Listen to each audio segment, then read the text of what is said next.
Muy buenas tardes, bienvenidos a la apertura de nuestro primer encuentro internacional de investigadores en estudios afro-latinoamericanos, organizado por el Grupo de Investigación Comunidades Imaginadas Latinoamericanas de la Universidad de Cartagena. Mi nombre es Silvia Valero, soy directora del Programa de Lingüística y Literatura y del Grupo de Investigación.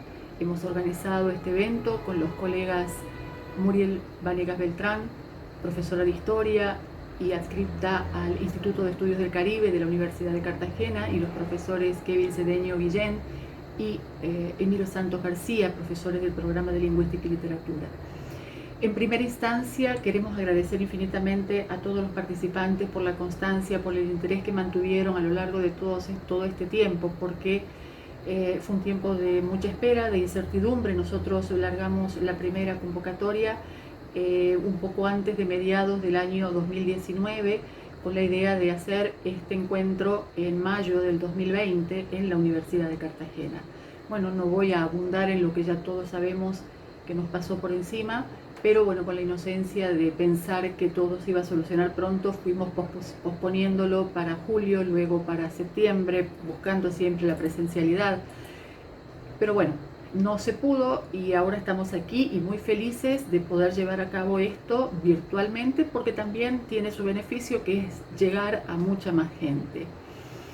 No hubo para este primer encuentro una problemática alrededor de la cual se convocara o se limitara una convocatoria, porque nos interesaba dejar espacio para conocer, aunque sea parte de lo que se está investigando en este momento, cuáles son las problemáticas que interesan en el campo de los estudios afro-latinoamericanos y más especialmente en las artes y las ciencias humanas.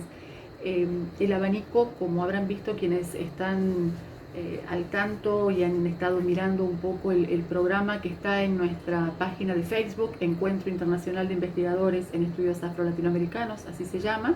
Allí está el programa, lo pueden descargar fácilmente y podrán comprobar cómo tenemos una gran presencia interdisciplinaria. Tenemos desde las áreas más tradicionales como la literatura, la lingüística, historia, filosofía, pero también vamos a tener trabajos vinculados a la música, al teatro, al radioteatro, al discurso turístico, a la religión, a la educación, y habrá también trabajos en el campo de la antropología, la sociología, las políticas públicas. Y cerraremos el viernes, quiero contarles que con dos paneles un poco diferentes, porque estos dos paneles, previo a la conferencia de clausura, uno de ellos estará dedicado a la poeta Marta Quiñones, con un diálogo con la poeta y lectura de su obra. Ella estará presente, por supuesto, y el otro panel simultáneamente en la otra plataforma será para la presentación de libros que se han publicado recientemente, cuyos autores son participantes en este encuentro. Con esto les estoy diciendo también que el evento va a salir simultáneamente por dos plataformas, para lo cual ustedes lo único que tienen que hacer es entrar a la página de Facebook y elegir cuál es el panel que quieren ver en ese momento a partir del programa que tienen. También se transmitirá por YouTube, o sea, sin ningún otro trámite, no es necesaria ningún tipo de inscripción, nada de eso. También quiero contarles que nosotros habíamos concebido este encuentro en su fase original con un homenaje a Manuel Zapato Olivella por el centenario de su nacimiento el año pasado, pero bueno, a partir de todo lo que pasó, los homenajes se hicieron a lo largo de todo el año en diferentes escenarios. Y nosotros también lo hicimos con la presentación que íbamos a hacer en el encuentro, la presentación de un número especial de la revista Visitas al Patio, que es del programa de Lingüística y Literatura, un número especial, digo, sobre un Manuel Zapata Olivella revisitado, donde se tocan aspectos diversos de su producción y de su trabajo tan prolífico. Por supuesto que esto no quiere decir que Zapata esté ausente de este encuentro, por supuesto que no, habrá varias ponencias dedicadas a él y también algunos libros que se han publicado con su obra o dedicado a su obra. Las 4 conferencias centrales con que cerraremos cada jornada prometen ser de un trabajo imperdible, enriquecedor, todas muy diferentes, así que están todos invitados a participar activamente también con preguntas. La primera de ellas va a comenzar en breve, apenas yo termine, y esperamos entonces con todo esto que se pueda aprovechar un espacio interdisciplinar complejo con este escenario que estamos ofreciendo, en el que puedan confluir posiciones y problemáticas diversas, donde se abran y queden en el aire dudas, muchas dudas, que es lo que permite que el conocimiento siga avanzando y que no se dé la discusión por cerrada. Ya casi finalmente queremos agradecer mucho a aquellos colegas que aceptaron ser comentaristas de los paneles, porque es un trabajo extra y todos, sin excepción, lo han aceptado desde el primer momento con muchas ganas, y eso realmente fue un aliciente. Lo mismo para aquellas personas que aceptaron disponer de su tiempo para ser moderadores de las mesas. Y ya que estamos en el campo de los agradecimientos, me tomo un minuto más, que no quiero dejar pasar el momento para agradecerle infinitamente también a los estudiantes que forman parte del grupo de investigación y que han colaborado sobre todo en la parte virtual. A ellos se les debe el logo del encuentro, la página de Facebook, de YouTube y otras actividades que tienen que hacerse todo el tiempo. Y que van a seguir trabajando además en estos 4 días seguramente. Ellos son Gabriela Lora, Cindy Herrera, Deiber Juez, Andrea Padilla, Juan Felipe Loebel, Carmen Zavala y Catalina Payares. Muchas gracias a todos ellos.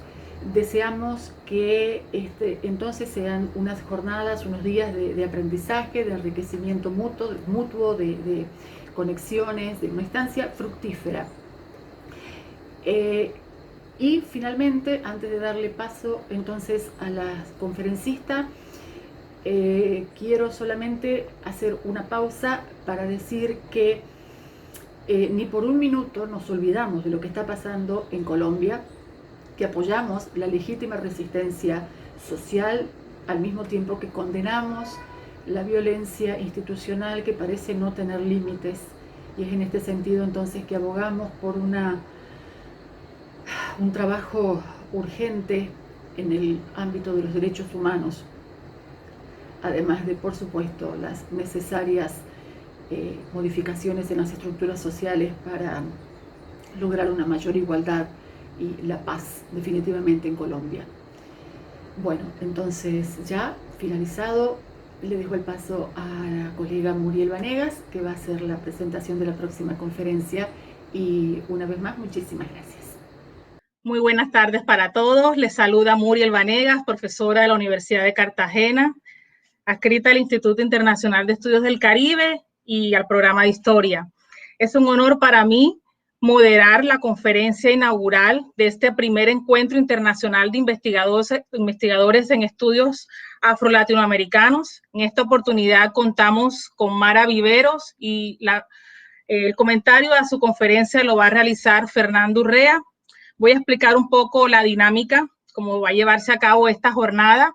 Inicialmente voy a presentar a los participantes. Acto seguido, inicia Mara con su conferencia y luego Fernando Urrea con su comentario. Y posteriormente estaremos dando respuesta a algunas de las preguntas que pueden ustedes ir escribiendo por las redes sociales a través de las cuales están viendo esta transmisión. Escogeremos algunas de acuerdo a la disponibilidad del tiempo con el que contemos, de modo que solicitamos que todos sus comentarios y reacciones se las dejen por escrito, y las preguntas con las que quieran tener retroalimentación de la conferencista sean muy puntuales, por favor. Mara Viveros Vigoya es doctora en antropología por la Escuela de Altos Estudios en Ciencias Sociales de París, magíster en estudios latinoamericanos de la Universidad de París III y economista por la Universidad Nacional de Colombia. Es profesora del Departamento de Antropología y fundadora y profesora titular de la Escuela de Estudios de Género de la Universidad Nacional de Colombia, de la cual ha sido 2 veces directora. Es autora de Los colores de la masculinidad, experiencias interseccionales y prácticas de poder en América Latina. Ha publicado numerosos artículos, capítulos de libros, coeditora del texto Raza, Etnicidad y Sexualidades, Ciudadanía y Multiculturalismo en América Latina, y editora de Feminismo Negro, Teoría Crítica, Violencia y Racismo, Conversaciones entre Angela Davis y Gina Dehn. Es una autoridad en temas de género y feminismo. Sus publicaciones también versan sobre etnicidad, raza, multiculturalismo. Coordina la especialización en estudios afro-latinoamericanos y caribeños en Claxo y actualmente trabaja en el proyecto Las clases medias negras en Colombia, desigualdades sociales, identidades étnico-raciales y experiencias de interseccionalidad. La conferencia con la que nos deleitará en la inauguración de este evento se titula El oxímoron de las clases medias negras en Colombia. Y la va a comentar Fernando Urrea, quien es sociólogo de la Universidad Nacional de Colombia, con maestría en Ciencias Políticas de la Universidad de los Andes, profesor emérito y titular del Departamento de Ciencias Sociales de la Facultad de Ciencias Sociales y Económicas de la Universidad del Valle, Cali. Desde la década del 90 en el siglo pasado, lideró un programa de investigaciones sobre las poblaciones afrodescendientes en Cali y el suroccidente colombiano a través de un proyecto de investigación interinstitucional condensado en el libro del cual fue coeditor con el estadístico demográfico Oliver Barbari, Gente Negra en Colombia, Dinámicas Sociopolíticas en Cali y el Pacífico. Es coordinador de la encuesta Perla, que es el programa de etnicidad y raza en América Latina para Colombia 2009 y 2010, y coautor con Mara Viveros y Carlos Biafara López de un capítulo del libro que en español se titula Pigmentocracias, Color, Etnicidad y Raza en América Latina, publicado por el Fondo de Cultura Económica de México en 2019. Ha publicado en revistas nacionales e internacionales diversos estudios socioeconómicos y políticos comparativos sobre las poblaciones afrodescendientes en Colombia y Brasil y otros países de la región.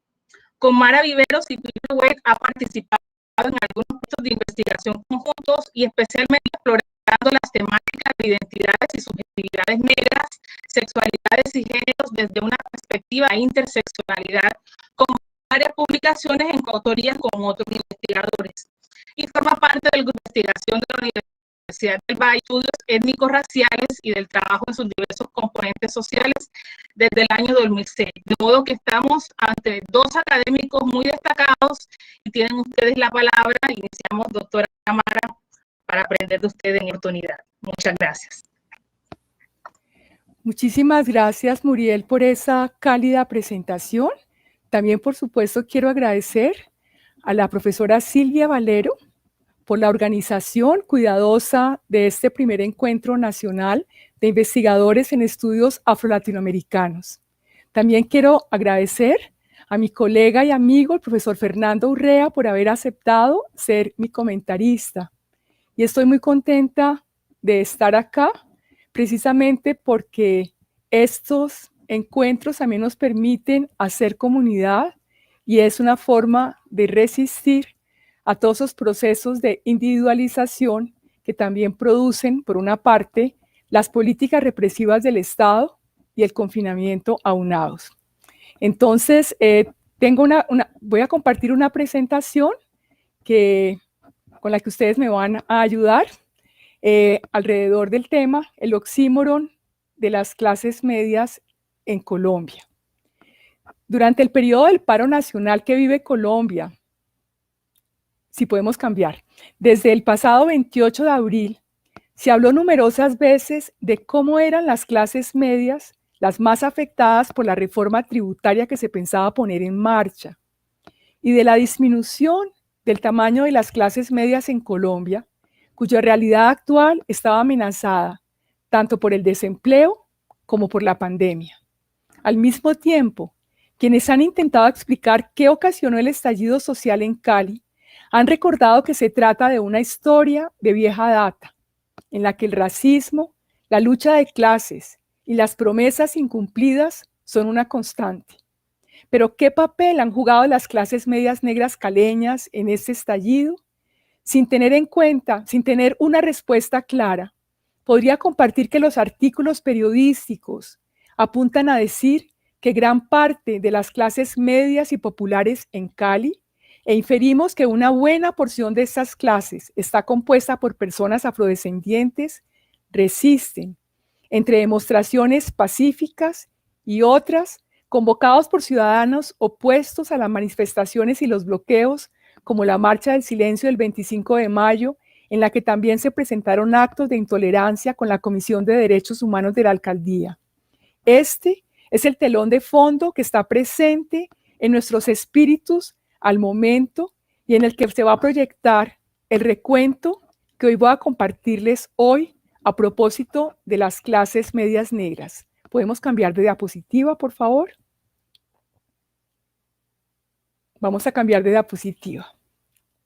Hablar de clases medias negras implica siempre una dificultad, ya que si la categoría clase media es todo un reto para las ciencias sociales, el desafío es aún mayor en el caso de las clases medias negras y en un contexto como el colombiano, en el cual la pobreza y la marginalidad de la gente negra siguen estando naturalizadas. Numerosos estudios han mostrado que la población afrodescendiente colombiana tiene en Colombia el menor nivel de ingresos, la peor calidad de vida, el mayor porcentaje de trabajo infantil, la menor tasa de afiliación a la seguridad social y la mayor vulnerabilidad demográfica. Otras investigaciones han señalado la reducida cifra de hombres negros y el aún menor número de mujeres negras en las altas funciones de la sociedad civil del Estado y de las empresas privadas. Igualmente, la insuficiencia de imágenes positivas de hombres y mujeres negros en los medios de comunicación y en las representaciones simbólicas de los lugares públicos. Estos distintos datos no hacen sino atestiguar de la persistencia del racismo estructural en Colombia. Desde el punto de vista de las personas negras colombianas, el ascenso social tiene un significado más complejo por estas mismas razones que para el resto de la población. Y este solo puede ser develado desde una perspectiva interseccional que considere la clase como una experiencia inextricablemente vinculada con la raza y el género. Podríamos decir, guardadas las proporciones y perspectiva histórica, que la racialización ha operado hoy ya no como las marcas de las carimbas impuestas en la piel de los esclavizados, a modo de sellos indelebles de una dolorosa y deshonrosa situación sociorracial, sino como sus rastros interiorizados.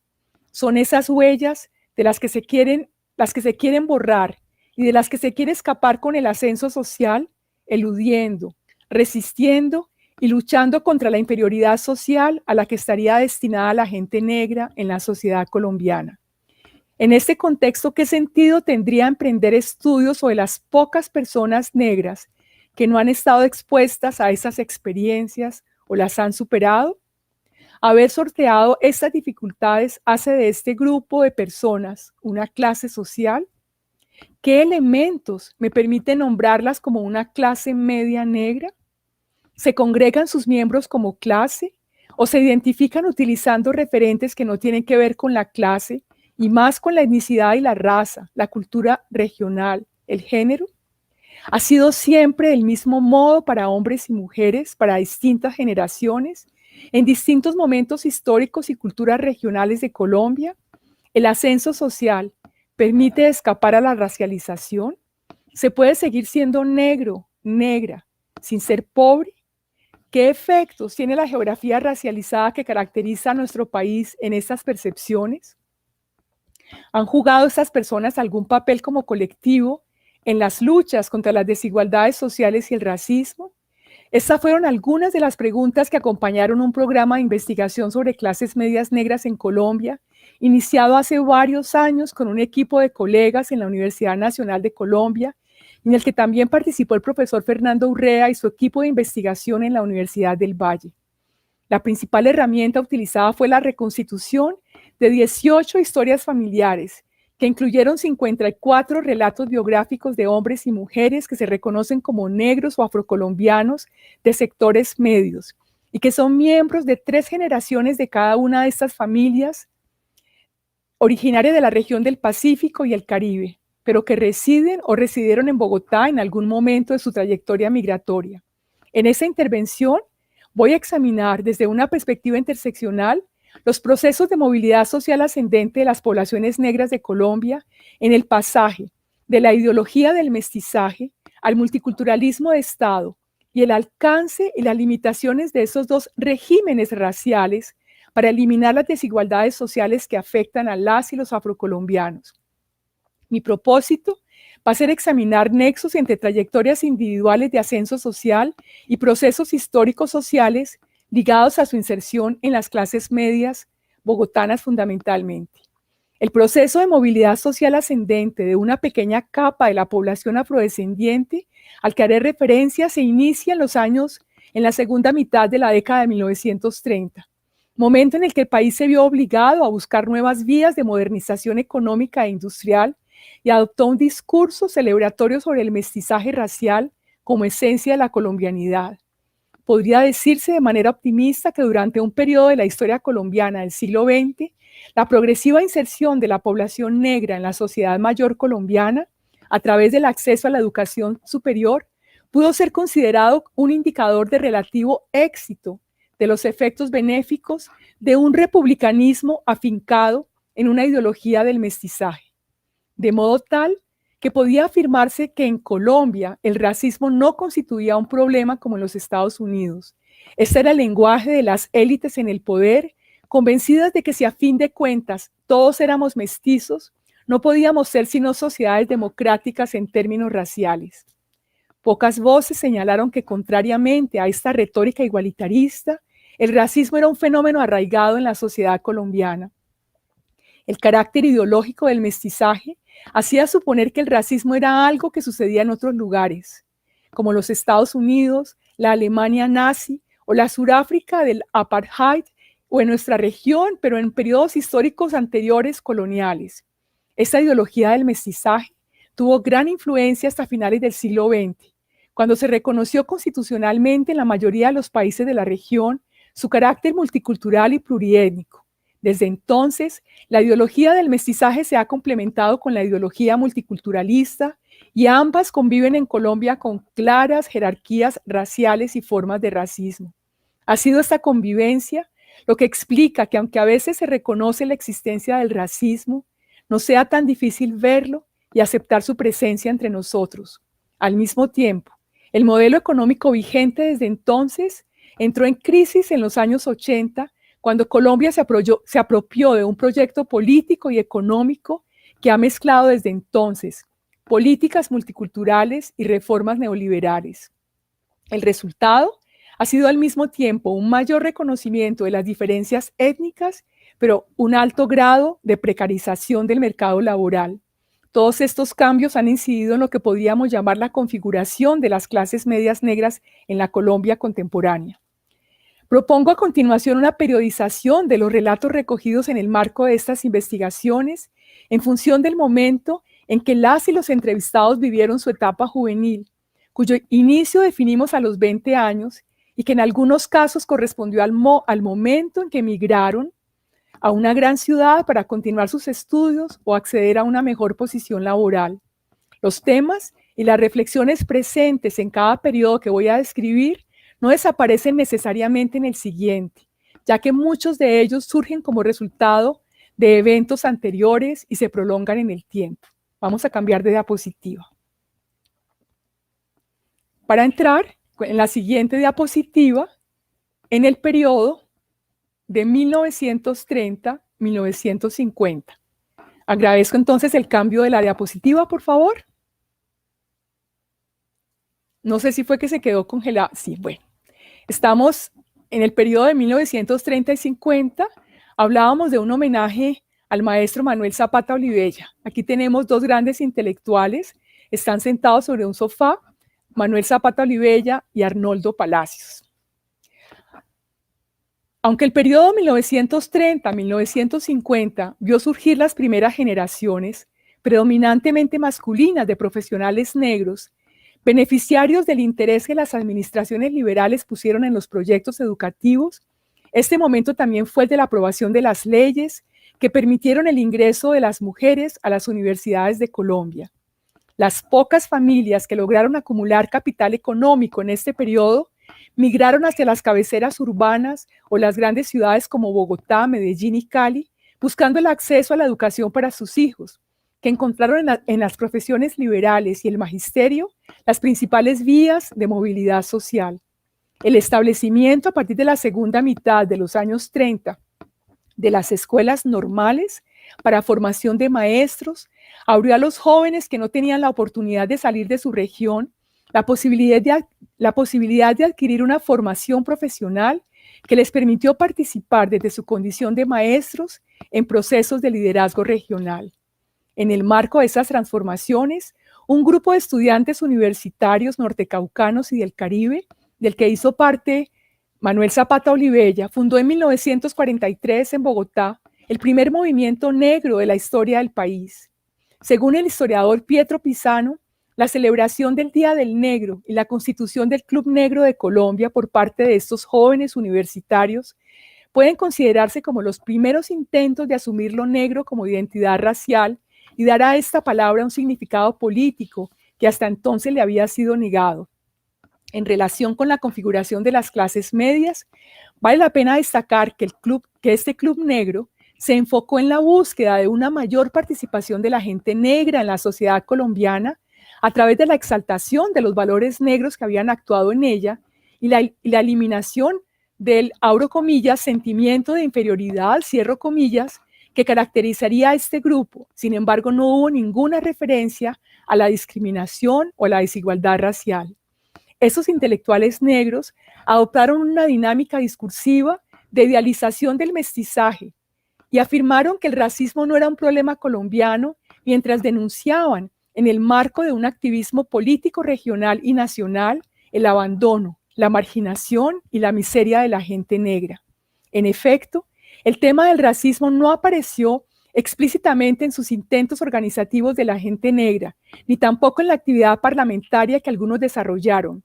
Sus discursos fueron fundamentalmente igualitaristas, aunque evocaron sus particularidades históricas y culturales, la necesidad de mejorar las condiciones sociales de las poblaciones negras en sus regiones de origen y de aumentar su participación en la vida política, regional y nacional.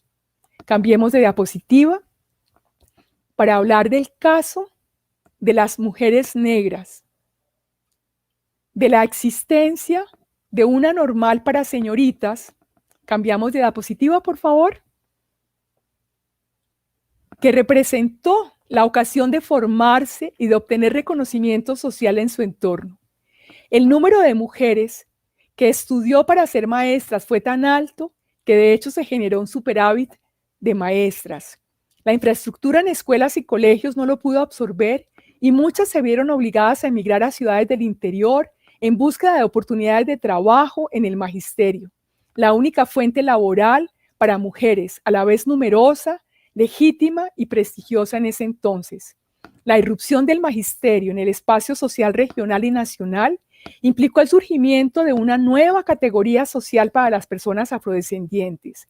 Esta era a la vez distinta de la del obrero y campesino que prevalecía en la época, pero diferente, por supuesto, de la élite, que en todos los casos era blanca o mestiza. Brindaba la posibilidad de escapar a un destino que asignaba a los hombres negros el trabajo manual en el campo o en las fábricas y a las mujeres negras las tareas domésticas, es decir, aportaba distinciones de género y clase al desarrollar en ellos habilidades asociadas al trabajo mental y cualidades morales como el sentido de la responsabilidad que se atribuían al ejercicio docente.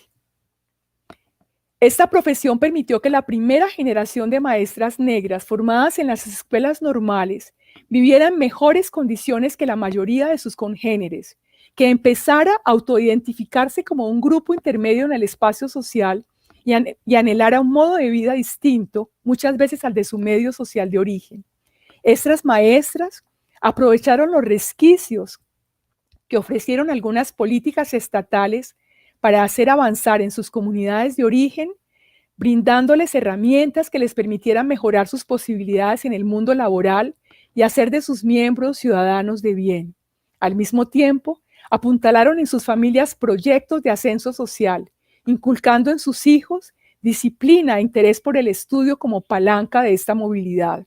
A diferencia de los maestros varones, que buscaron en su labor profesional un puente con el más amplio mundo de la política regional, las maestras asumieron su tarea como una misión social y solidaria con quienes se encontraban en los márgenes de las ciudadanías y como un trabajo de formación ética de las jóvenes generaciones. Jugaron un papel muy importante en la formación de unas clases medias negras, si podemos llamar así al grupo de hombres mayoritariamente y mujeres que emigró desde los años 1940 a la capital para realizar estudios universitarios y ejercer posteriormente una profesión liberal. Si bien muchas de las maestras tuvieron una clara conciencia del racismo existente en la sociedad en la que vivieron, el contexto de la época y los hábitos ligados a su tarea como docentes desalentaron en ellas las posturas antirracistas de confrontación. Cambiemos de década y diapositiva para hablar de las dinámicas urbanas y las influencias intelectuales. El periodo del llamado Frente Nacional trajo diversas consecuencias para la población afrodescendiente. Por una parte, su dirigencia política perdió poder de convocatoria popular en un contexto que estaba dominado por el oficialismo nacional y las organizaciones de izquierda radical. Por otra parte, la confluencia de un gran número de migrantes propició la circulación de contradiscursos afrocolombianos de carácter cultural a través de redes nacionales y afrodiaspóricas de intelectuales y artistas negros. La ciudad de Bogotá fue central en esas trayectorias laborales, políticas y familiares, y para su identidad, que hasta entonces era percibida y descrita más en términos regionales que raciales o étnicos. Dicho de otra manera, la experiencia capitalina les permitió descubrirse como negros o negras en comunión con otros migrantes y en contraste con los bogotanos, mayoritariamente personas mestizas o blancas, culturalmente andinas. Aunque a lo largo de los años 60 y 70 se siguieron planteando argumentos sobre la marginación de las personas negras colombianas, sin nombrar explícitamente todavía el racismo, la confluencia de poetas, intelectuales, folcloristas, músicos en Bogotá reorientó la conversación hacia proyectos artísticos, culturales y políticos que ulteriormente generarían organizaciones y colectividades de importancia nacional en los años 70. Desde una perspectiva de clase, podríamos describirlos como una generación que, a pesar de haber adquirido un cierto capital cultural por sus estudios universitarios y de haber logrado acceder a algunas posiciones laborales favorables, definió su lugar social a partir de una pertenencia étnico-racial que la hermanaba con los sectores subalternos de la sociedad colombiana, con los cuales se identificaban en tanto negros, entre comillas. No obstante, vale la pena señalar que el proceso individual de ascenso social de algunos políticos nortecaucanos y chocuanos de esta generación, de filiación mayoritariamente liberal, se volvió parte central de su programa político y, de hecho, la bandera de la movilidad social se convirtió para ellos en un proyecto colectivo a través de la educación. Una educación pensada como un gesto emancipatorio de la gente negra de su subordinación económica y social, que la cualificaría para asumir una mayor participación en la administración pública de sus departamentos de origen. Cambiemos de diapositiva para centrarnos en la década del 60, en lo que sucedió con algunas maestras negras que, como otros docentes de su generación, se acercaron al movimiento obrero organizado, aprendieron de sus formas de lucha y adoptaron sus reivindicaciones político-gremiales para responder a su paradójica situación de desempeñar al mismo tiempo una alta función social, pero con muy poco reconocimiento salarial. Y un hito importante en la historia de las luchas de las mujeres maestras fue la Marcha del Hambre del año 1966, convocada por docentes en Santa Marta que caminaron hasta Bogotá para visibilizar y buscar respuesta a sus problemáticas. De los 600 manifestantes que partieron de Santa Marta, solo 88, 55 mujeres y 33 hombres llegaron a la capital. La presencia activa de las mujeres en esta marcha demostró su fuerza y combatividad. Es identificada como la primera movilización interdepartamental con impacto nacional que innovó las formas de protesta del magisterio y articuló sus demandas de mayores garantías sociales y un estatuto de profesionalización docente. Reunió en torno suyo un sector de la sociedad constituido por maestros, estudiantes y padres de familia, que fue caracterizado por el director de FECODE en aquel entonces como miembros de la pequeña burguesía en ascenso. Si bien nunca se mencionó la pertenencia étnico-racial de las maestras participantes, como era de esperarse en un periodo de auge del discurso del mestizaje, los registros fotográficos de la época muestran mujeres de tez oscura y rasgos afrodescendientes a las que se refieren como mujeres costeñas, que utilizaron los bailes y los cantos caribeños para animar la marcha y visibilizar sus problemáticas. En el contexto colombiano, las apelaciones locativas como costeñas encubren una referencia a la atribución racial que en el caso de la costa atlántica se concibe menos negra que la costa pacífica, pero igualmente es percibida como no blanca. Cambiemos de diapositiva para hablar del momento de 1975 y 1985, en que se empiezan a expresar tensiones entre identidad de clase e identidad étnico-racial. A partir de 1975 llegó un numeroso contingente de hombres y mujeres afrodescendientes a la capital como resultado de la desarticulación de las economías campesinas del Pacífico y del Caribe, pero también provenientes de otras ciudades y núcleos urbanos menores. En este grupo de migrantes con una alta participación de mujeres, todos buscaban ya no únicamente estudiar en la universidad, sino empezar a ocupar cargos en el sistema público educativo, tanto de Bogotá como de todo el país. A la par, en este periodo se intensifica la dinámica que ya había adquirido el campo de las negritudes durante la década de 1970 en Colombia en términos de investigaciones. Y esta dinámica va a encontrar su culmen en la realización de los días 24 y 28 de agosto de 1977 del primer Congreso de la Cultura Negra de las Américas en Cali, la tercera ciudad del país y la que tiene la mayor población afrodescendiente del territorio nacional. Este congreso fue convocado por la Fundación Colombiana de Investigación Folclórica y el Centro de Estudios Afrocolombianos, liderados por Manuel Zapata Olivella y la Asociación Cultural de la Juventud Negra Peruana.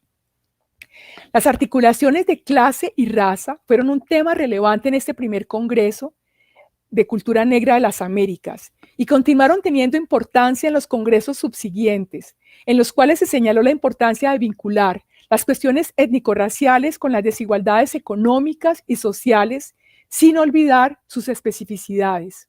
Como novedad, por primera vez se mencionó y se hizo un reconocimiento explícito no solo del papel desempeñado por las mujeres negras en la historia y en las distintas luchas sociales de sus comunidades, sino también se habló de la doble oportunidad de las mujeres como mujeres y como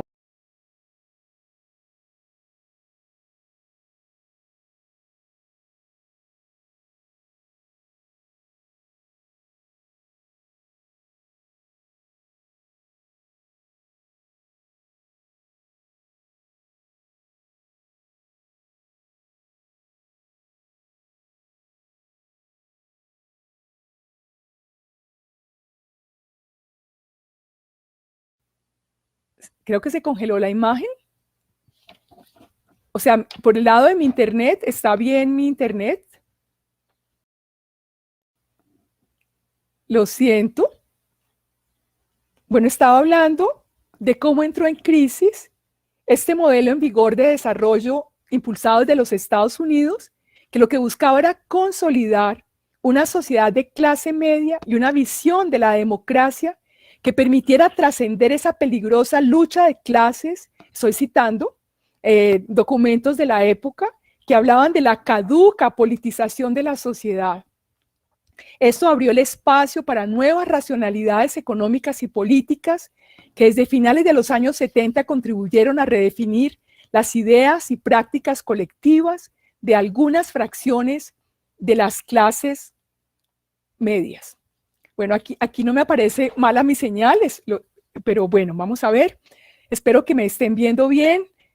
Para hablar rápidamente de que a pesar de las incursiones de estos hombres y mujeres negros de la región del Caribe y del Pacífico en el ámbito intelectual y político colombiano, la sociedad capitalina seguía excluyéndolos de los imaginarios sociales existentes sobre las clases medias. Las clases medias seguían siendo representadas por las figuras icónicas de los empleados del sector servicios, que siempre se conjeturaban como mestizos o blancos. La habilidad laboral y mental, la independencia y la autonomía personal que se imputaba a los hombres trabajadores de servicios, la capacidad de convertir la oficina en una extensión del hogar que se atribuía a las empleadas de oficina, seguían siendo rasgos esquivos en la representación de las mujeres y hombres negros que continuaban cargando el lastre de los estereotipos que los destinaban a tareas manuales, que requerían fuerza y vigor y al servicio doméstico.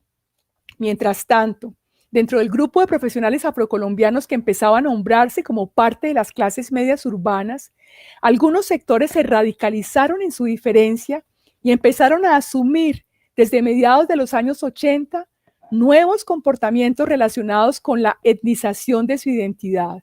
Y el cambio fue particularmente visible en la región del Pacífico, en la cual emergió el discurso de la etnicidad negra, fundado en una cultura e identidad particulares que debería dar lugar además a derechos territoriales. Cambiemos de diapositiva, por favor, muchas gracias.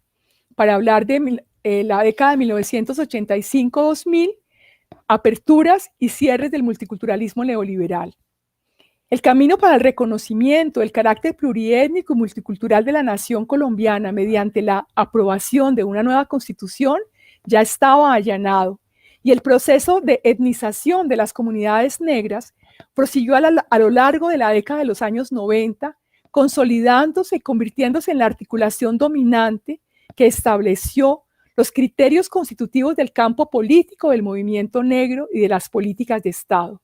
A la par, se puso en marcha el régimen de la apertura económica, fundamentado en principios neoliberales, y de este modo, desde los años 90, el aumento de profesionales y técnicos calificados, la flexibilización laboral y el incremento de trabajadores independientes, laborando en condiciones precarias, modificó la estructura de clases existente desde entonces. En este nuevo contexto, las personas negras ya no tuvieron que mimetizarse culturalmente con la población mestiza y blanca, como hacían en las décadas precedentes para poder ser aceptadas. Poco a poco se fue labrando una polarización entre distintos sectores de esta nueva clase media negra.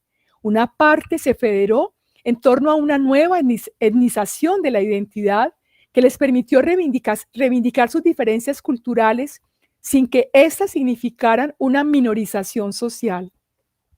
Otra parte no se reconoció en estos cambios, ya que estos se referían a nociones que se adecuaban fundamentalmente a las realidades del Pacífico, pero no a la de las clases medias negras urbanas, que no reivindicaban una singularidad cultural, aunque fueran conscientes de la discriminación racial de la que podían ser objeto. Y otra fracción de este grupo social se incorporó en instituciones del Estado, en ONGs nacionales e internacionales, que pusieron en marcha políticas multiculturales, negociando y expresando reivindicaciones de las comunidades negras. La gran participación de las mujeres en ese segmento del mercado laboral, particularmente como etnoeducadoras, ha repercutido también en el aumento y estabilidad del ingreso de sus familias, incrementando los denominados sectores medios.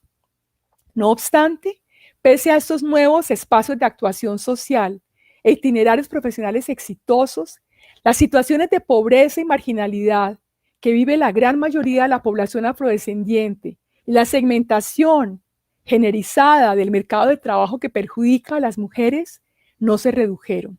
Cambiemos de diapositiva. ¿Hacia dónde van las clases medias negras en este nuevo milenio? Uno de los sucesos importantes del nuevo milenio para la agenda política de la población afrocolombiana fue la realización de la tercera Conferencia Mundial contra el Racismo, organizada por Naciones Unidas en Durban, en Sudáfrica, en 2001. Su preparación y desarrollo abrió un espacio de reconocimiento para los pueblos afrodescendientes, cualificó su proyecto político, profundizó los cambios promovidos por el multiculturalismo y sirvió de espacio pedagógico para las luchas antirracistas. Uno de los indicios de esos desplazamientos es el progresivo retorno de la palabra raza al vocabulario analítico de los antropólogos y al del movimiento social afrocolombiano, y su utilización en nuevas políticas del Estado orientadas fundamentalmente a las luchas contra la discriminación, incluyendo la racial. Al mismo tiempo, en este periodo han proliferado proyectos de desarrollo, entre comillas, participación ciudadana, empoderamiento, financiados por instituciones transnacionales y ONGs internacionales que adoptaron un lenguaje de cambio y justicia social y algunas veces incluso demandas de los movimientos sociales negros. Esta convergencia tuvo, como puede preverse, un efecto múltiple y contradictorio sobre la población afrocolombiana y sobre sus procesos políticos y sociales. En relación con la movilidad social, el contexto post-Durban y los logros obtenidos gracias a las luchas de los movimientos sociales afrocolombianos propiciaron la apertura de algunos espacios de movilidad social y política que han servido en gran medida para reproducir el statu quo en nombre de la igualdad racial. En este contexto, surgieron organizaciones como la Fundación Color para congregar, como lo plantearon en su descripción, a la mayoría de los colombianos negros talentosos y destacados, con el fin de promover una mayor integración de la población negra o afro a la nación y al desarrollo colombiano, preservando una diferencia cultural étnica. Incluso en 2010, más de 50 personas, 39 hombres y 16 mujeres, todos profesionales y en cargos directivos, asociados a esta fundación, buscaron presentarse como interlocutores políticos del Estado en calidad de representantes de una clase media negra profesional, firmando el manifiesto de la Fundación Color a los candidatos presidenciales. Algunos de las y los firmantes son legatarios de familias que habían ascendido socialmente entre 1960 y 1980 en los términos que describimos antes. Vamos a cambiar de diapositiva para hacer un mejor uso del tiempo. Bueno, esto es interesante decir que los profesionales, tanto de la Fundación Color como gran parte de nuestros entrevistados, no están insertados en instituciones del Estado o en ONGs que se ocupen de las políticas públicas asociadas a la reglamentación de las leyes que protegen los derechos colectivos de las comunidades negras. Esta ausencia confirma lo que algunos hombres de negocios afrobrasileños señalaron a finales de los años 90 en algunos medios de comunicación, planteando que la mejor forma de militar como hombres negros era teniendo éxito en los negocios o en la profesión de cada uno. La Fundación Color, por ejemplo, y su énfasis en los logros individuales de un grupo talentoso que sigue siendo premiado cada año, han mostrado perfectamente ser compatibles con el cariz neoliberal de las políticas actuales. El multiculturalismo neoliberal parecería haberles ofrecido la oportunidad de hacer parte de esa clase media global que permitiría superar los viejos clivajes entre capital y trabajo y estaría libre de preferencia, discriminación y prejuicios raciales. Los términos en los que estos profesionales, más hombres que mujeres, han adquirido cierta notoriedad difieren de los que articularon ante las trayectorias de ascenso social de la población negra, que estaba más vinculada con sus comunidades de origen y más identificada con los sectores populares y su grupo étnico. Incluso ciertos nombramientos políticos de afrodescendientes, como los que hizo el presidente Uribe Vélez en 2007, de la ministra de Cultura, el viceministro de Protección Social y del único general afrocolombiano como jefe de la Policía Vial, pretendieron señalar que se podía presentar una nueva imagen de Colombia como parte de un movimiento general hacia una era postracial. Algunos de esos nuevos profesionales exitosos dicen sentirse cercanos a algunas expresiones culturales afrocolombianas, pero consideran que no se trata de cuestiones que deben dar lugar a la creación de grupos en sus ámbitos laborales o la movilización política. Otros de ellos se han beneficiado del flujo de recursos provenientes de organizaciones internacionales de cooperación y en menor medida por parte del Estado, interactuando con estos financiadores en forma pragmática. Otras y otros, pero son menos numerosos, han buscado profundizar de distintos modos el proyecto del multiculturalismo, reorientándolo hacia discursos y prácticas antirracistas, que son tan heterogéneos y variables como son los racismos que hoy se expresan en Colombia. Racismos ambientales, racismos epistémicos, racismos vinculados con el destierro, la marginalidad urbana, la violencia policial, etc.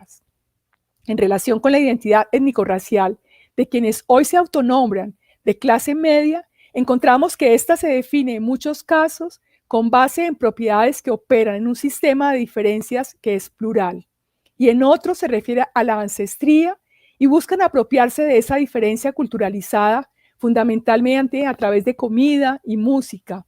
Otros siguen utilizando una definición regional como la caribeña o la raizal, porque sienten que corresponde más el modo en el que viven y perciben su negridad, o porque quieren eludir estereotipos negativos y el lugar de alteridad radical que se atribuye a quienes provienen de la región del Pacífico, y otros menos adoptan, apoyan o reivindican expresiones que buscan visibilizar estéticas, prácticas culturales o religiosas vinculadas con esta ancestría. Vemos que hay distintas formas de relacionarse con la negridad que dan cuenta de su pluralidad de sentidos. Haber recogido historias familiares que incluyen 3 generaciones me permitió ver los cambios en un periodo que se extiende entre 1940 y el momento presente en estas configuraciones de la negridad relacionadas con el contexto histórico específico, el régimen racial en el que surgen, la geografía racializada en la que se inscriben y el contexto global. Así podríamos hablar de configuraciones de negridad regionales como las que prevalecieron en el contexto de la ideología del mestizaje, de configuraciones de negridad étnicas como las que permitió cristalizar el discurso del multiculturalismo en vigor desde 1991, y finalmente de configuraciones de negridad diaspórica y afrodescendiente como las que se expresan hoy para dar cuenta de una adscripción identitaria supranacional que conecta a las personas afrodescendientes en el mundo entero. El balance de los logros de la era del multiculturalismo neoliberal contra el racismo es ambivalente. En algunas organizaciones sociales se ha prestado mayor atención al racismo estructural y algunos movimientos sociales vinculan violencia y desterritorialización con el racismo estructural. También hay investigaciones que muestran correlaciones entre las ideas de raza y la exclusión social. Hoy son más frecuentes que antes. Se realizan algunas acciones afirmativas y programas de inclusión para poblaciones afrodescendientes en la educación superior y en el ámbito laboral. Y se han creado y aplicado leyes que penalizan la discriminación racial y se han utilizado para denunciar el racismo. Se han difundido también campañas de sensibilización sobre el racismo en los medios de comunicación públicos y privados y también en las redes sociales. Y se han llevado a cabo intervenciones artísticas y estéticas encaminadas a dar visibilidad al empoderamiento de las personas de ascendencia africana.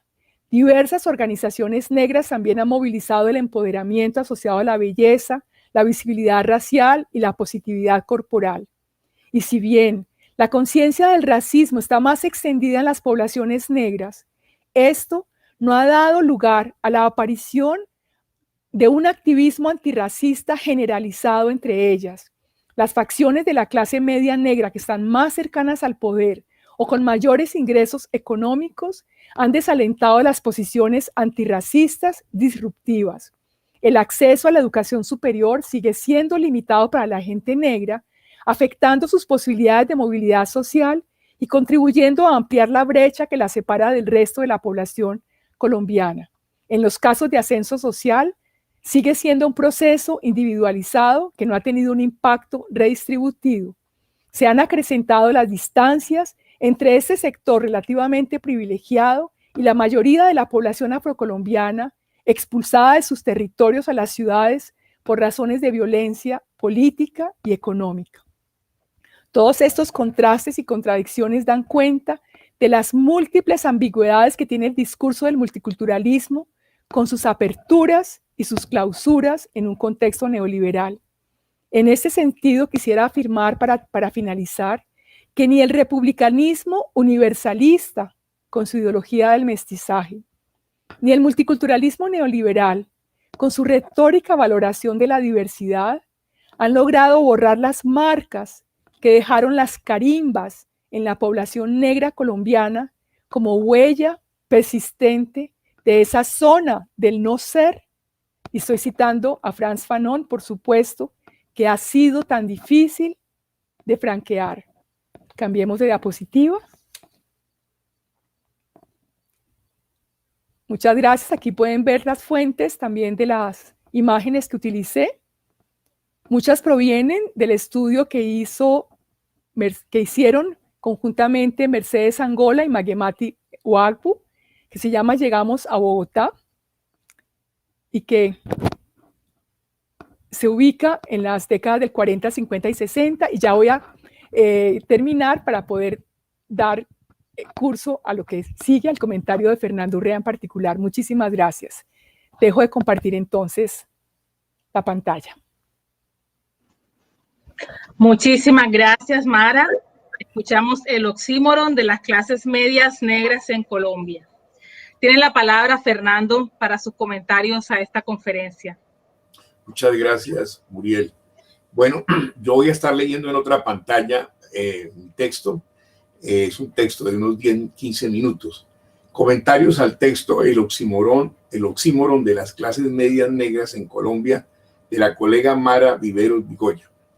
Para mí es un honor haber sido invitado como comentarista del texto El oxímoron de las clases medias negras en Colombia, de la colega Mara Viveros Vigoya, en el marco del primer encuentro internacional de investigadores en estudios afro-latinoamericanos coordinado por la doctora Silvia Valera de la Universidad de Cartagena.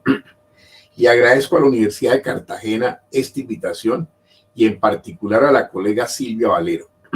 Por supuesto, debo agradecer a mi gran amiga, conferencista que inaugura este evento, Mara Viveros Vigoya, por sugerir mi nombre. Con Mara me une la larga amistad desde la época de la Universidad Nacional de Colombia en los años 70, en el siglo XX, en la lucha política desde el campo de un sector de la izquierda universitaria. Brevemente, señalo algunas líneas de investigación que hemos podido compartir la colega Mara Viveros y mi persona a lo largo de 2 décadas y que tienen que ver con, en muchos aspectos, con la conferencia que ha presentado hoy en día y el libro pues que está a punto de salir. Por una invitación de Mara Viveros realizamos un trabajo de investigación bajo su dirección sobre las clases medias negras en Bogotá y Cali, en donde participó el colega economista afrocolombiano Carlos Biafara López. En cierto modo, el texto que nos ha presentado hoy Mara sobre el oxímoron de las clases medias negras y del cual está en evaluación un libro tiene que ver con esa línea de estudios. Con Mara y luego con Carlos Biafara participamos por Colombia en el estudio PERLA, Programa de Etnicidad y Raza en América Latina, y escribimos el capítulo con el título en español, comillas, del mestizaje blanco al multiculturalismo triétnico, raza, etnicidad en Colombia, libro publicado por el Fondo de Cultura Económica en el 2019 con el título Pigmentocracias, color, etnicidad y raza en América Latina, editores Regina Martínez y Eduardo Telles. Posteriormente, mi participación en calidad de consultor externo del estudio sobre el antirracismo latinoamericano en tiempos posraciales, la PORA, cuya coordinación académica en Colombia estuvo a cargo de Mara Viveros. Podría decirse que de esta investigación Mara se nutrió para incluir el componente de las formas de resistencia femenina del movimiento social afrocolombiano, especialmente en sectores de clases medias negras. Finalmente, debo señalar que una primera incursión en la perspectiva de la interseccionalidad lo realizamos a través del libro que editamos con Peter Way y Mara sobre raza, clase social, género, sexualidades en el 2008, titulado Raza, Etnicidad y Sexualidades, Ciudadanía y Multiculturalismo en América Latina. Entremos al texto del oxímoron de las clases medias negras en Colombia. Quiero señalar un primer elemento que para la autora ha sido el complemento de la ideología del mestizaje con la ideología multiculturalista surgida en la Constitución de 1991, de suerte que ambas conviven con claras manifestaciones de jerarquías raciales y formas de racismo en las últimas 3 décadas. Esta ambigüedad permite entender la diversidad de formas de respuesta de las organizaciones afrodescendientes en Colombia, que describe muy bien la autora con respecto a un patrón de racismo estructural o sistémico en la sociedad colombiana. Desde una acción de búsqueda de la asimilación al orden social, al orden racial, de clase social y género, con metas tangibles de movilidades individuales sin cuestionar ese orden preestablecido, hasta acciones de resistencia de sectores profesionales de mujeres negras alrededor de temáticas que cuestionan las jerarquías raciales. Es decir, hay un abanico muy rico que nos acaba de presentar Mara. Un ejemplo de la estrategia asimilacionista lo conforma la Fundación Color, comillas, cito a Mara, la cual afirma preservar la diferencia étnica. Sin embargo, como ella señala, ninguno de sus miembros se ha insertado profesionalmente en instituciones del Estado o en ONGs que se ocupen de las políticas públicas asociadas a la representación de las leyes que protegen los derechos colectivos de las comunidades negras, confirmando lo que algunos hombres de negocios afro-brasileños señalaban a finales de los años 90 en algunos medios de comunicación, planteando que la mejor forma de militar como negros era tener éxito en los negocios o en la profesión de cada uno. La Fundación Color y su énfasis en los logros individuales de un grupo talentoso que sigue siendo premiado cada año ha mostrado ser perfectamente compatible con el cariz neoliberal de las políticas actuales. Como muy bien dice la autora con respecto a este sector de clases medias negras, más masculinas que femeninas, comillas, el multiculturalismo neoliberal parecía haberles ofrecido la oportunidad de ser parte de esa clase media global que permitiría superar los viejos clivajes entre capital y trabajo, o sea, eliminar, digamos, la lucha de clases, y estaría libre de preferencia, discriminación y prejuicios raciales, citando a López Pedrero del 2011. Cierro comillas. El factor de constituir una clase social en ascenso a partir, y en esto quiero enfatizar mucho, de una narrativa meritocrática, diluye en la Fundación Color y en otros sectores las dimensiones étnico-raciales y de género. La dimensión de género articulada a la étnica racial del oxímoron para la autora es fundamental, ya que permite entender por qué desde los colectivos de mujeres negras se han podido constituir narrativas y prácticas que desafían el establecimiento, y para lo cual Mara trae ejemplos muy significativos en la última década. Quiero advertir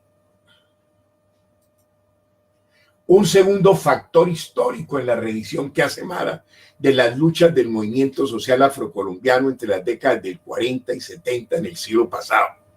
Las luchas por la igualdad de los primeros intelectuales negros masculinos tenían contenidos que reivindicaban intereses de clases medias negras profesionales como grupo social en combinación con intereses regionales de la periferia colombiana, el litoral pacífico, el norte del Cauca y la costa caribe, que, comillas, era la manera autorizada de referirse a la raza sin nombrarla. A mí me parece que esto es demasiado importante en la presentación de Mara, cómo a través de las diferencias regionales, de las zonas pobres, de regiones como las que acabé de mencionar, estaba el elemento racial. Ahí habitaban las negritudes principalmente, lo cual no quiere decir que no estén en todo el país, pero era simbólica y realmente la presencia negra, pero no se hablaba en términos raciales, sino en términos regionales. Los costeños, los negros del Pacífico, los chocuanos, ¿no? La gente de Buenaventura, o como muchos años se mencionó, no se hablaba de la gente negra de Cali, sino la gente del Oriente, esa gente del Oriente, la del distrito de Agua Blanca, ¿no? Esto está muy presente, por ejemplo, en la obra del gran intelectual negro nortecaucano Natanael Díaz y, por supuesto, en la intelectualidad chocuana. En el contexto de las clases medias, Mara propone una hipótesis fecunda sobre las múltiples formas de relacionarse con la negritud, lo cual permite una pluralidad de sentidos, y aquí inscribe un aspecto central en su texto, el componente regional de lo que ella llama, tomando de Norbert Elias, el concepto de configuración, las configuraciones de negritud regionales. A mí me parece que esto es fundamental. Al lado de lo que va a ser ya en la última fase las configuraciones de negridad diaspórica y afrodescendiente, que ya es posterior a la conferencia de Durban. Mara hace un balance de las conquistas y limitaciones de las luchas étnico-raciales desde inicios de la década del 2000, que de todos modos revelan conquistas interesantes en algunos ámbitos como en la educación superior, precisamente un vínculo importante en la posibilidad de formarse como clase media.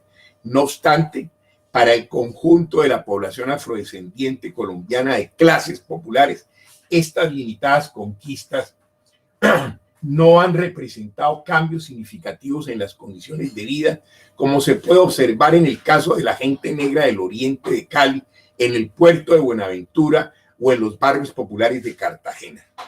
Por otro lado, Mara entrelaza muy bien el factor del conflicto armado y su impacto regional en municipios de alta concentración de gente negra, como es el caso del Pacífico, norte del Cauca y sur del Valle.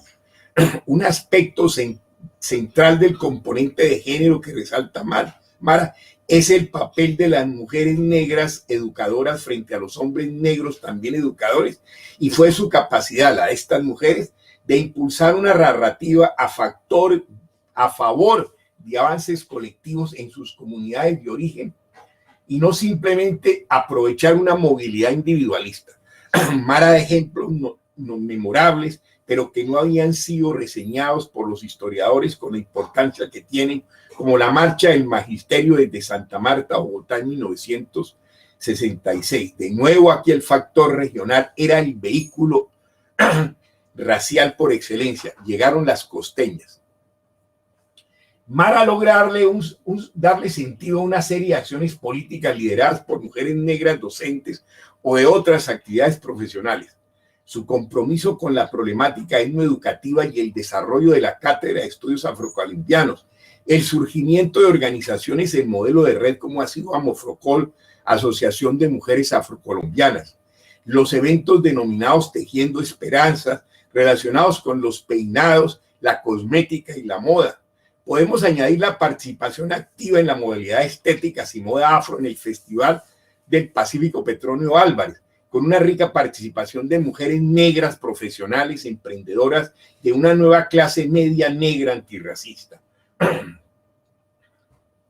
Mara señala muy acertadamente que en los últimos años, comillas, se han ido presentando condiciones para crear alianzas y encontrar elementos comunes en distintos movimientos sociales para luchar contra los procesos de exclusión racial.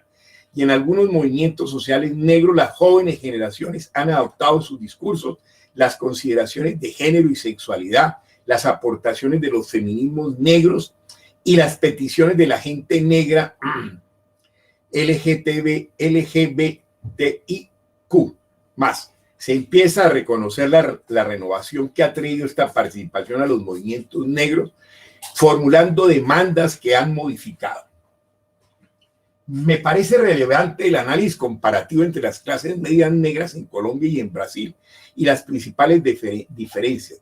Mientras en Brasil, como dice Mara, el discurso antirracista ha sido sobresaliente, en Colombia ha estado menos visible, sin que pueda decirse que las prácticas, sobre todo de las mujeres afrodescendientes en el país, carezcan de un cuestionamiento al racismo societal. El aspecto que remarca Mara Evero, retomando a Francia Márquez, es cada vez más el encuentro de las mujeres negras de clases medias y sectores populares alrededor de la conciencia en múltiples formas de opresión. Finalmente, quiero dejar como ejemplo del actual paro nacional en la ciudad de Cali una serie de experiencias que cobran significación a partir del texto de oxímoron que nos propone Mara Evero. Primero, la experiencia juvenil de la gente negra en alianza con otros sectores en Puerto Resistencia, en Cali, espacio del oriente de mayoría afro. Aquí la interpretación de Mara se hace presente como es el cruce de clase social, raza, género y diversidad sexual y generación. Pero igual en otros espacios de barrios populares de Cali, ahora en este paro, hay una diversidad de figuras jóvenes negras, de sectores populares, de colectivos afro de la Universidad del Valle y colectivos LGTB afro, residentes en la zona de Puerto Resistencia, el antiguo barrio de Puerto Rellena, y activistas en la organización barrial, apoyados por mujeres afroprofesionales y otros sectores sociales blancos mestizos. La red de mujeres negras alrededor de la Asociación Casa Cultural El Chontaduro, bajo el liderazgo de una mujer afro, Vicenta Moreno, y la interesante de una figura queer afro, Mauri Balanta, miembro de dicha red de mujeres. En medio de la gran movilización barrial caleña, que lleva más de un mes, ha estado presente en su primera etapa el apoyo de la minga indígena, con una nutrida participación de comuneras y comuneros guardias indígenas menores de 25 años, en su mayor parte del pueblo Nasa. La minga, al lado de las jóvenes de sectores populares afro, blancos mestizos de clases medias empobrecidas y populares, han liderado un proceso de demandas colectivas fundamentales que pueden cambiar el rumbo de futuros procesos sociales, a menos que no sean detenidos por la amenaza real del paramilitarismo urbano, de las clases medias acomodadas y clases altas caleñas blancas, como ha podido observarse en los últimos acontecimientos.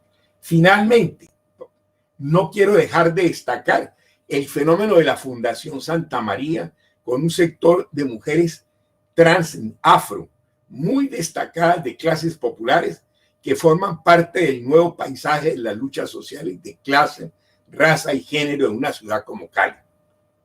Como una reflexión final que complementa el aporte de Mara Everos, es el tipo de discriminación racial y más ampliamente de racismo que enfrentan las clases medias negras en sociedades como Cali, como Brasil y Colombia.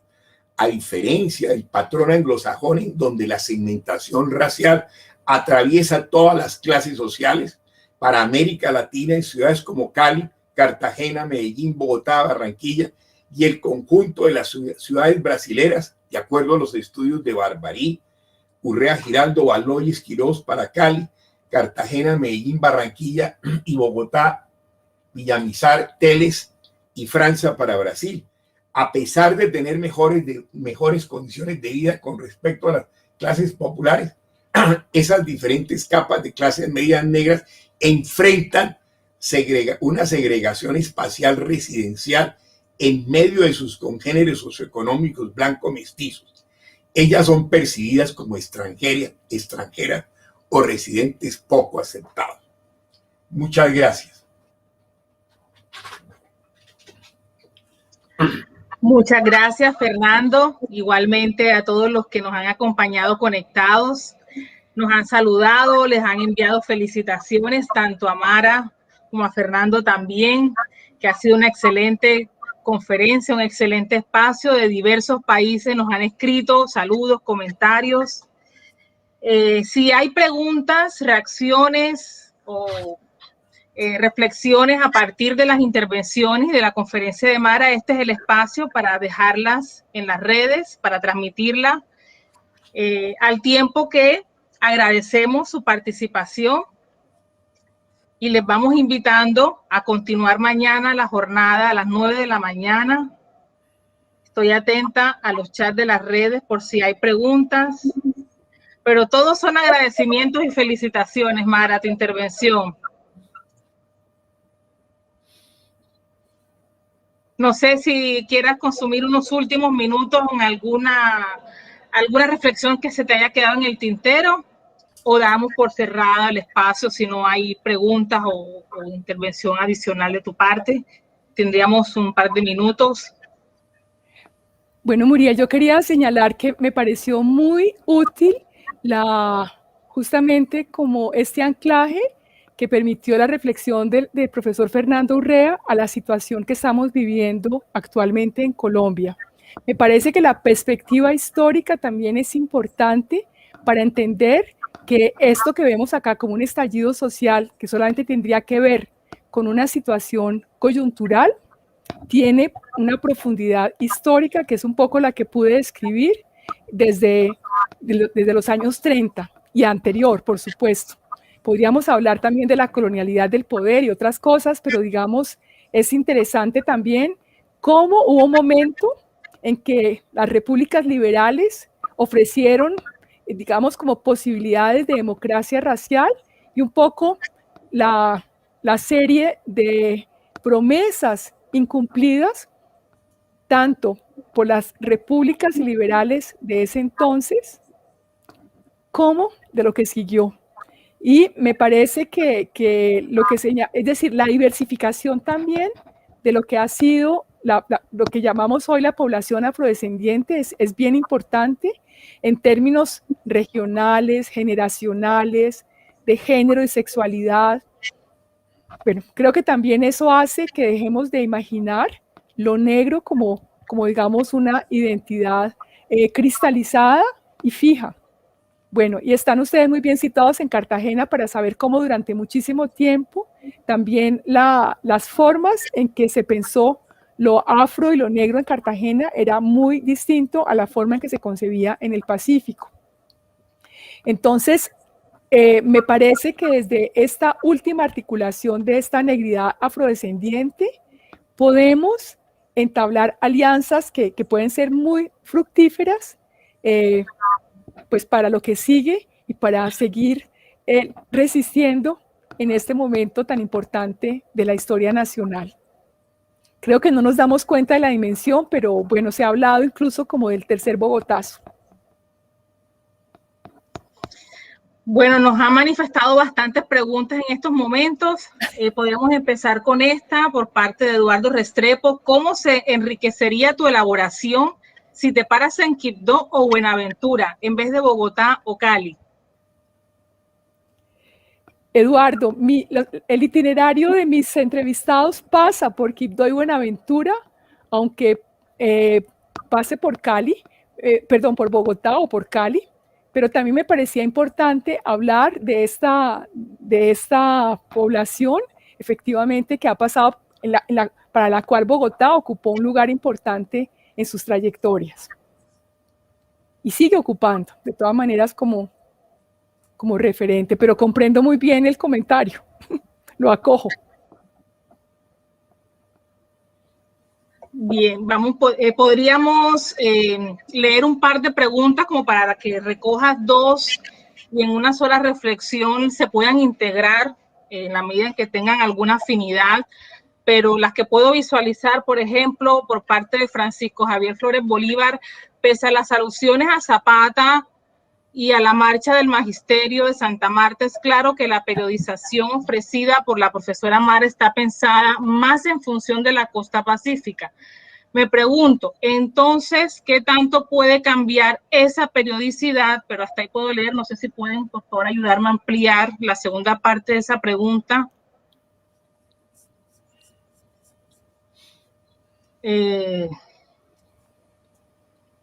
Porque solo se visualizó como las tres primeras líneas de ese, era como un texto sí, creo extenso. Que dice, sí. Y por otro lado, los vínculos entre intelectuales negros y el Partido Comunista a partir de los años 30 le merece alguna reflexión para repensar esa periodicidad y las narrativas de clase y raza que en su presentación aparece de manera más tardía. Bueno, creo que los riesgos de cualquier periodización es que suelen ser insatisfactorios y que la periodización también que hago surge también del material del cual disponía y para poder entrar en relación, como les decía, con esas 54, digamos, biografías. Como les dije, eran 18 historias familiares. Entonces, yo creo que la periodización, el sentido que tiene la periodización es en función de las preguntas que se plantea cualquier investigación. Entonces, yo diría que mi periodización, como cualquier periodización, es una periodización ad hoc en función de las preguntas que se planteó mi investigación.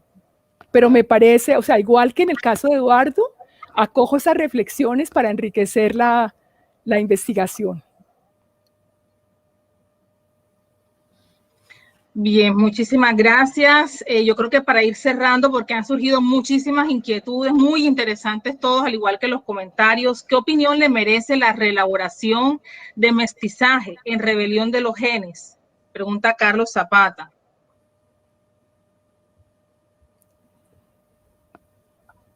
Bueno, no tendría una respuesta a esa pregunta para ser sincera.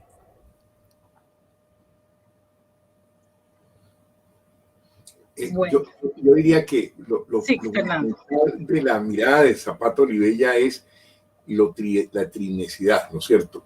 Y creo que ahí es donde él recoloca el mestizaje desde una mirada donde se valora el aporte afro y el aporte indígena. Y el aporte, digamos, blanco o europeo queda realmente, digámoslo, recontextualizado completamente. O sea, a mí me parece que el punto central de la obra de Zapata es que logra dar una narrativa completamente diferente a la narrativa que tenía pues, no sé, las élites e inclusive, por ejemplo, toda la tradición historiográfica de Jaime Jaramillo Uribe y todos estos historiadores que prácticamente habían desaparecido a la población negra, a la población indígena, y Zapata muestra efectivamente que eso forma parte constitutiva. Y esto me parece importante porque esa trietnicidad varía de acuerdo a las regiones. Y entonces las configuraciones regionales de las que habla Mara me parece que van a jugar un papel muy importante.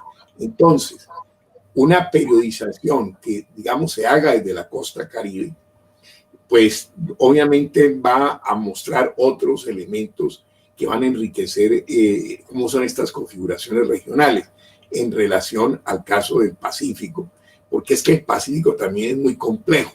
Es decir, el Pacífico no es solamente Cali, es Buenaventura, es Chocó, pero también es Cauca, es el norte del Cauca, es la zona del Patía, es la costa pacífica nariñense y caucana. O sea, es de una riqueza gigantesca. Y en el caso del Caribe, obviamente no es solo Cartagena, también es otras zonas del Caribe colombiano. Gracias, Fernando, por esta respuesta. Yo, de todas maneras, si bien no me quise referir efectivamente a la rebelión de los genes, sí tengo un artículo sobre Manuel Zapata Olivella en el que me refiero justamente a la forma en que él piensa el mestizaje y también a las oscilaciones que tiene incluso su pensamiento entre, digamos, algún tipo de mestizofilia que era, digamos, como la corriente principal desde la cual se pensaba el mestizaje, pero sí hay una postura efectivamente que produce una narrativa distinta que podríamos decir que habla de una especie de nuestra América desde el Caribe colombiano. Digamos que entra también en diálogo con propuestas como las martianas, pero digo, en el caso de Manuel Zapata Olivella, situados en Colombia, está hablando efectivamente de un mestizaje que está construido desde abajo. Bien, muchísimas gracias. Sé que se quedan muchas preguntas, muchos comentarios en el tintero. Realmente la discusión está tan interesante que daría para continuar, pero ya debemos finalizar la transmisión. Apenas comenzamos este primer encuentro de investigadores en estudios afro-latinoamericanos, de modo que tenemos toda una semana para conversar. Agradecemos la conferencia de Mara, agradecemos los comentarios de Fernando, agradecemos la participación y asistencia de todos los que nos han seguido por las redes y los invitamos a continuar mañana a las 9 de la mañana. Las conferencias centrales están en los espacios de las 5:30 de la tarde, pero en la jornada de la mañana y tarde tendremos una agenda muy rica con variedad de temas en los que seguramente complementaremos lo que apenas es un abreboca introducido en la noche de hoy. Nuevamente, muchísimas gracias. Estén todos muy bien y continuamos mañana a las 9 de la mañana. Gracias, Mara. Gracias, Fernando. Muchísimas gracias, Muriel. Sí vi que en el chat se quedaron montones de preguntas que son interesantes. Me gustaría quedarme con las preguntas. Hay una pregunta muy interesante de Aileen, pero es que no sé, la pregunta es muy extensa o el comentario muy largo se esconde. Entonces se va como bajando y no puedo, me sale de la pantalla. Entonces, pues pero no, agradecemos y como lo dijiste, ese simplemente era un abrebocas y realmente hacer un relato, cualquiera sea, de esta heterogeneidad maravillosa que podría hacerlo afro en Colombia, pues es una tarea inmensa. Mira lo que queda para este cierre, como para una provocación fabulosa. Querida profesora Maravi, comenta Aileen Pérez, una activista afro-cartagenera muy importante. Sí. Desde Cartagena expresamos nuestra gratitud con usted. Pregunta, desde el movimiento de mujeres jóvenes, negras y barriales, periféricas de Cartagena, hemos notado que para algunos de nuestros padres negros, la lucha social antirracista que tenemos en nuestros barrios significa un retroceso de la movilidad social. Algunos padres negros que ahora son de clase media se ofenden cada vez que su hija profesional se autorreconoce como negra y dedica parte de su tiempo a la lucha social antirracista. ¿Cómo se lee el miedo al obstáculo de la movilidad social desde esta perspectiva? Mara, ciérrame esta reflexión fabulosa, por favor, en 60 segundos. Gracias, Aileen. Es muy difícil, pero es súper interesante y es justamente lo que vemos emergiendo de parte de una nueva generación que ya no entra en contradicción, precisamente, es decir, que empieza a entender la distribución de los bienes de la vida social no como una cuestión individual, sino como un bien público, y que en ese sentido está luchando por la justicia social y para todas y todes, ¿de acuerdo? Estos son los espacios para eso y apenas comenzamos y creo que ha sido un inicio fantástico. Nos vemos mañana a las 9 de la mañana.